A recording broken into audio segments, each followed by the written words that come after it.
SIP சரியா தப்பா? இது மாதிரி எத்தனையோ கேள்விகள் நிறைய பேர் கேட்கறது உண்டு. வணக்கம் நண்பர்களே, கார்த்திகேயன் உங்கள் நிதி ஆலோசகர். எஸ்ஐபி ரொம்ப பெஸ்ட் சிஸ்டம். உணர்ச்சிகளால அது பாதிக்கப்படுறதில்ல. நமக்கு ஒரு எமோஷன் நிறைய இன்வெஸ்ட் பண்ண வேண்டிய அவசியம் இல்லை. கொஞ்சம் கொஞ்சமா இன்வெஸ்ட் பண்ணிக்கிட்டே போகலாம். உதாரணத்துக்கு 2 வருஷமே மார்க்கெட் ஃபாலா இருக்கட்டும், ஆனா மார்க்கெட் இப்படியே இருந்துராது. நான் ஒரு எக்ஸாம்பிள் சொல்லுவேன். தீய எப்படி கவுத்தாலும், ரைட் சைடில் கவுத்தாலும் லெஃப்ட் சைடில் கவுத்தாலும், நீங்க தலைகீழா பிடிச்சா கூட அந்த தீ அப்போர்ட்ல தான் எரியும். ஸோ மார்க்கெட்டுங்கிறது டெம்பரரியான செட்பேக் இருக்கும், திரும்பி அது மார்க்கெட் மேலே தான் இருக்கும். நீங்க ஓவராலா மார்க்கெட் எடுத்து பார்த்தா அது கீழே இருந்து மேலே தான் வந்திருக்கு. ஒரு நாளும் அது இறங்குனது இல்லை. இறங்கிட்டு ஏறும். அந்த இறங்குற டைம் நீங்க வாங்குறதுக்கு ரொம்ப நல்ல நேரம். அப்ப எஸ்ஐபியில இன்வெஸ்ட் பண்றதுனால என்ன கிடைக்கும்?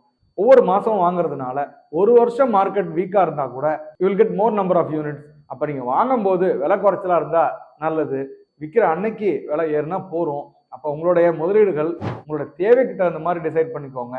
பையனோட படிப்போ அல்லது பொண்ணோட கல்யாணமோ அல்லது நீங்க ஒரு சொத்து வாங்குறதோ இதெல்லாம் இருக்கும்போது நீங்க விற்கிற அன்னைக்கு விலை ஏறினா போறோம்.